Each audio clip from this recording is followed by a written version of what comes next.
Many Germans feel their historical guilt mostly towards Russia. So they were really afraid to be mentioned, to be called Nazis or fascists again. What Germany lacks today is the systematic knowledge about Ukraine. Hello and welcome to Ukraine in Flames, a special project by Ukraine Media Center and NGO Euro-Atlantic course. I'm your host, Maria Romanenko. Today we will speak about Germany, a country where most people will know what being at war is like through the stories of their parents and grandparents. Why then was Germany slow to respond to Russian aggression in Ukraine? Or was it slow? If you want to find out, please continue watching this video and subscribe to our channel so that you don't miss our videos in the future. To understand Germany's reaction to Russia's full-scale war against Ukraine, it is important to consider different elements of it: the historical legacy of the World War II, Germany's economic relationship with Russia, lack of proper education about Ukraine, and the difference in the views of the government and the general population. For this reason, we've spoken with Inna Nelles, the co-founder of the German-Ukrainian Bureau. Let's take a look. Today in Germany we feel solidarity, and 74% of Germans still, despite the high prices for energy, are willing to support Ukraine. Because for the ordinary citizens it's quite clear who is the victim of this war of aggression. They do not need official statements. They do not need discussions about Russianism or something else. They do understand it by their spirit who is right and who is wrong in this story. At the same time, there is strong nostalgia and there is sentiments towards Russia, who was considered for numbers of years as a strategic partner with a long history of relations. And the more east to the east you go, the stronger sentiments you find. Regarding the government, I think the German government is more cautious. They try to keep the instruments of influencing Russia in future, but they do not understand properly that the biggest and if not the only instrument of dealing with Russia during Putin and after Putin is Ukrainian victory. So they are more accurate in debates about heavy weapons providing, but we see that this situation also changes from month to month, and of course in the Ukrainian interest is to get it as soon as we can. What Germany lacks today is the systematic knowledge about Ukraine. Till 2014, Ukraine was terra incognita for majority of Germans. We were something post-Soviet, somewhere where Chernobyl catastrophe happened, something where revolutions happen time to time. But only since the revolution of dignity and the real transformation processes which have started in our country, we became an object of studying for more researchers and more media. One of the topics which is hanging above the German-Ukrainian relations is, of course, Nord Stream 2, which Ukrainian side was warning European partners years ago. We understood that Russia will use it as a weapon, as a threat for national security, not only Ukrainian, but first of all European, and what? It did happen. So now, of course, economical ties with Russia are not so strong, but there is still a false understanding of certain industries or politicians who are manipulating with this narrative that if we freeze Russian war against Ukraine, if we put Ukrainians to the same table with Russians, it may bring Germany back to the low gas prices, which will not happen because this is an issue and this is the matter of national security of Germany. So it is very important for German government to explain now in an honest way in their communication that there will be no way back and that Germany, in first of all Germans' interest, should be independent from any sources of energy from Russia. Russia now and Russia in future. Mattia Nelles is a political analyst and the second co-founder of the German-Ukrainian Bureau. He has explained Germany's struggle to act unanimously in support of Ukraine. When it comes to Russia, Germany struggles to differentiate between the population and the Putin regime. For them, they separate these two. Unlike Ukrainians, they think that in an authoritarian regime like Russia, there has to be population against this war. They don't understand how a majority of Russians can continue to support this war of aggression, this war of genocide against Ukraine. Germans refuse to see that the Russian population largely favors the cause and the genocidal war of its government. It has to do with our own past and with wishful thinking, even among experts. Germans want to see that there is a better future, that there is a sizable part of the Russian population that Germany can reach out to and reach the hand out to and establish future relationship with. And that has to do with our own past.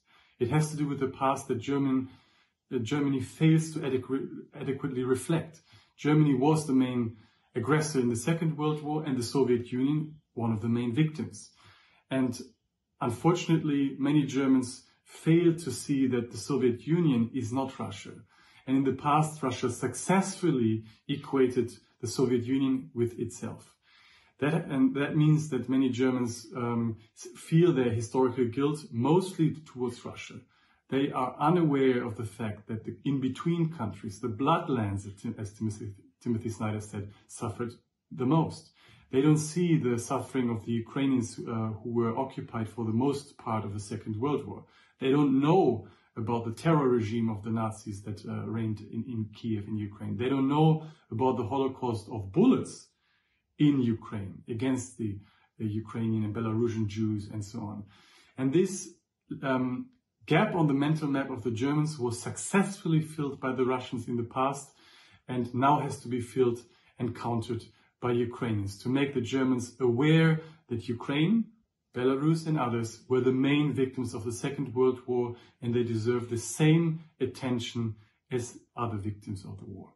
And if you talk about East and West Germany, you will see that unfortunately the historical legacy live on in West and East Germany differently. In East Germany, there is no majority of sanctions against Russia, even 7 months into this genocidal war.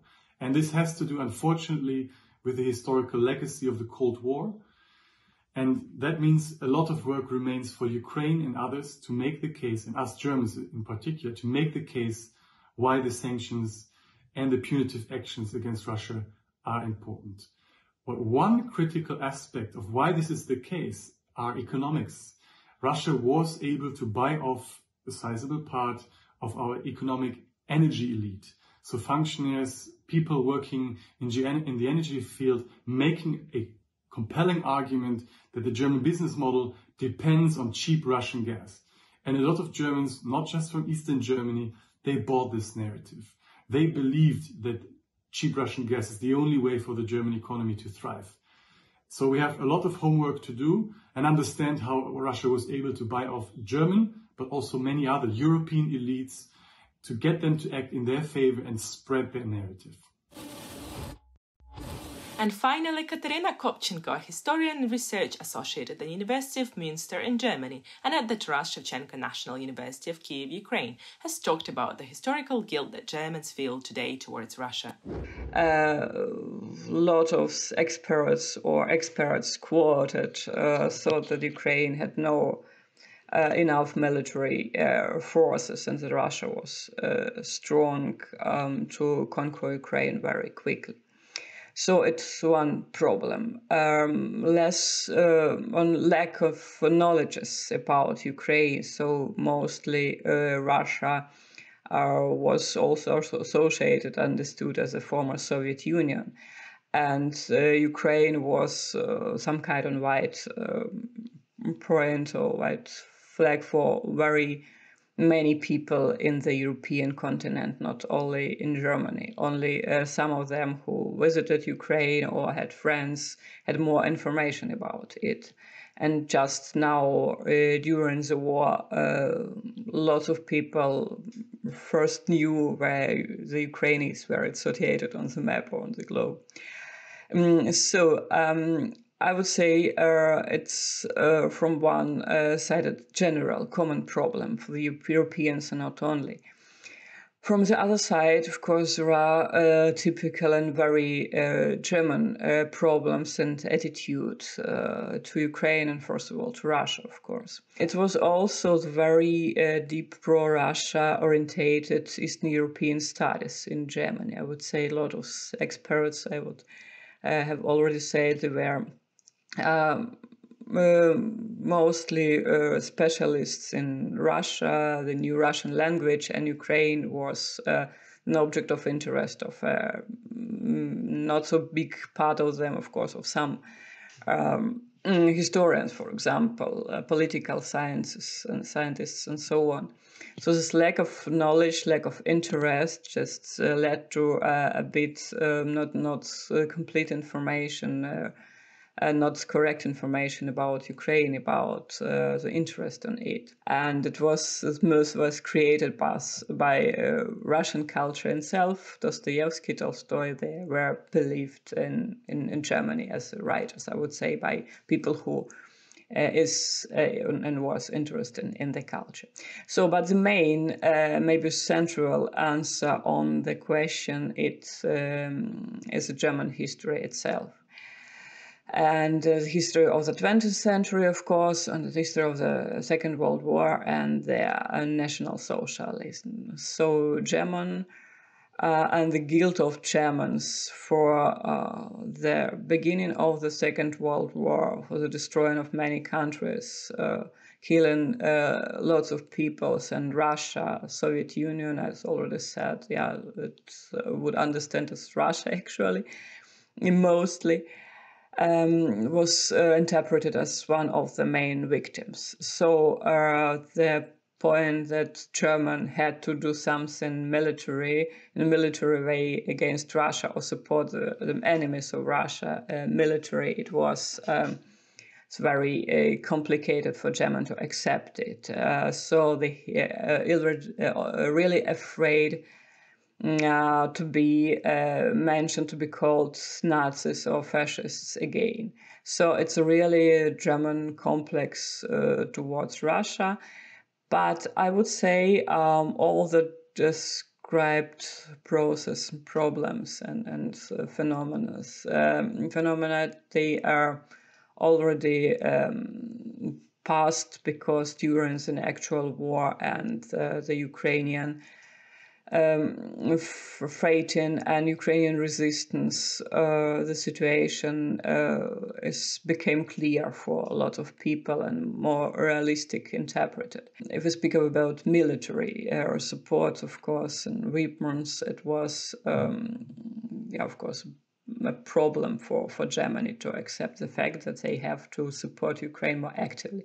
But I guess the stage it's also already came, and now the situation is so that Germans start to slowly, not very sure probably, but start to support Ukraine only from the military side. I also want to underline the fact that since the beginning of war and until now, the Ukrainian scientists and intellectuals become also very big support in Germany. And in most German universities, there are a lot of Ukrainian scholars now who received a scholarship for short or long terms, also for a year. You've been watching the special project by Ukraine Media Center and Euro-Atlantic course dedicated to the Russian-Ukrainian War, Ukraine in Flames. In our pinned comment, you can find information how you can help Ukraine fight Russian aggression. If you find our work useful, please subscribe to our channel, like and share this video. Slava Ukraini!